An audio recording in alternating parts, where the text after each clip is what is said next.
isso, mas me lembra muito um conto do Nelson Rodrigues. Chama-se O Inferno. E a história de uma mulher viúva, que tem um filho, e ela é amante de um sujeito casado.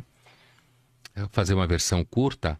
E ela, depois o sujeito trabalha numa repartição, como é muito comum nos contos do Nelson Rodrigues dos anos 60, no Rio de Janeiro, e ela também trabalha, e ela vai encontrar esse amante entre a saída da repartição e ele ir para casa, né, para ficar com a família dele.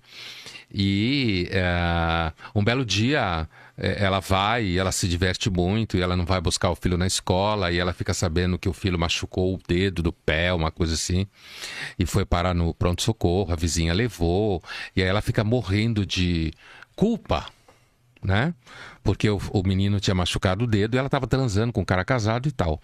E aí ela entra numa depressão profunda e se sente culpada, começa a encontrar com o sujeito e chorar, e o sujeito lê que ela estava querendo que ele largasse a mulher para casar com ela.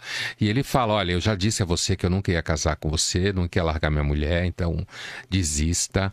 E aí ele começa a evitá-la. Aí ela começa a ligar na repartição, ele não atende o telefone, e ela se sente muito culpada. E você que está lendo o conto, vou dar spoiler, você que está lendo o conto, você tem a impressão que ela se sente culpada porque o menino machucou o pé enquanto ela estava transando com o sujeito.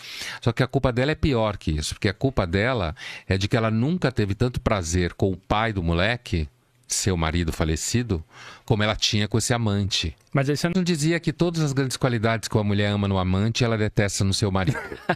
Né? O Nelson dizia isso. Muito bom. Então, no final da história, o que acontece é o seguinte, o menino vai até ela e ele fala pra ela, olha, você tá chorando, deprimida e tal, eu sei do caso que você tem e tal.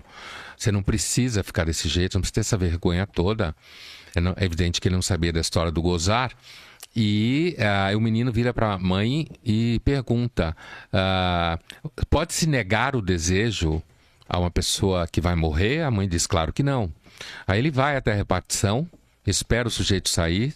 Quando o sujeito está esperando a lotação no ponto, ele aborda o amante, se apresenta, diz quem ele é e pergunta para ele, você pode negar o desejo de uma pessoa pouco antes dela morrer? O sujeito fala, não. Ele fala, eu quero que você volte para minha mãe, e pula embaixo da lotação e se mata.